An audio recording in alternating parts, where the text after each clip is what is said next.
Comment faire confiance au chemin lorsque celui-ci semble se dérober sous nos pas? Entre faire confiance et puis accepter de lâcher prise et, et continuer à savoir que quelque chose est là, que notre chemin, que le chemin est là, que nos rêves vont se réaliser et puis peut-être qu'ils se réaliseront différemment et peut-être que ce sera encore mieux.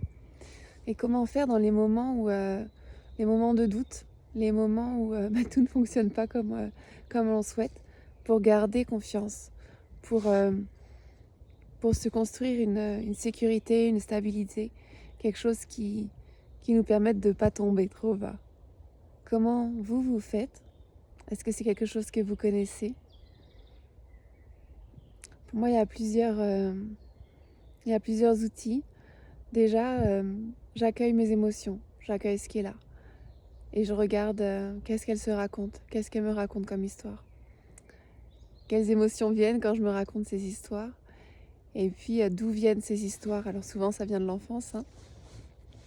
Des parents peut-être aussi, de la façon dont eux ils pensaient et qu'on a hérité ou copié. Je vois ce que je peux redonner dans l'énergie.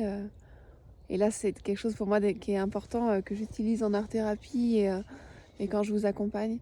C'est-à-dire qu'on a le pouvoir, on a la capacité de choisir et d'accepter de porter les choses et aussi de choisir de les redonner. Donc c'est quelque chose que je fais, je redonne ce qui ne m'appartient pas.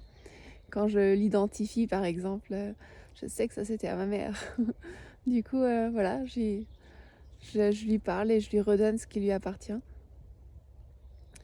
Et, euh, et je m'autorise moi-même aussi à vivre les choses différemment. Euh, alors c'est pas pour ça que ça change tout de suite dans l'instant, mais ce qui change tout de suite dans l'instant, c'est la façon dont je vis les choses, ça c'est sûr.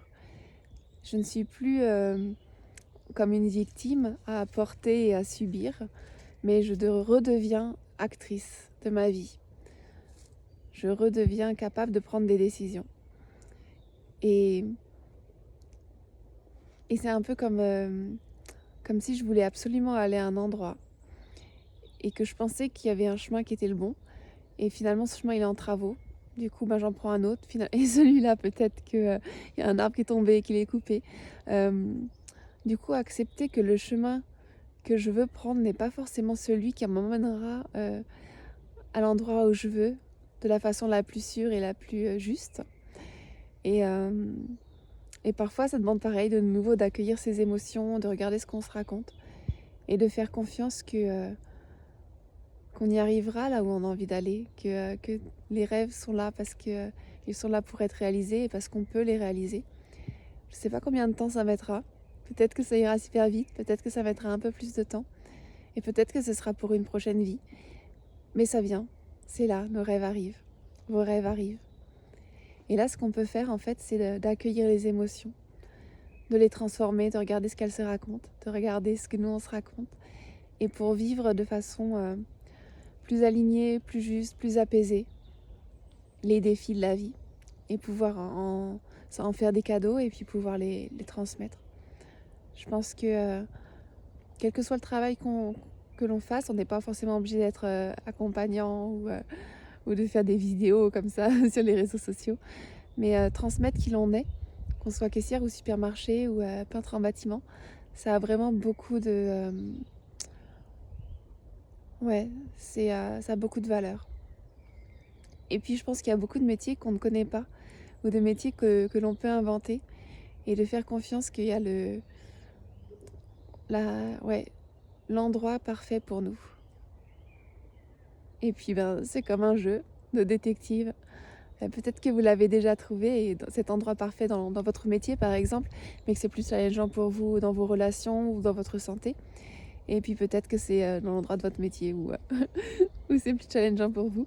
On a chacun des challenges différents dans la vie, mais, euh, mais finalement similaires dans la façon de les traverser. Voilà, si ça vous parle, si vous avez envie de vous faire accompagner dans ce que vous vivez, vous pouvez me contacter. Je propose des accompagnements de groupe et puis des accompagnements en individuel. Je vous souhaite une belle journée. je profite encore un peu de la forêt. Le printemps arrive et ça fait du bien. Je vous embrasse, à bientôt.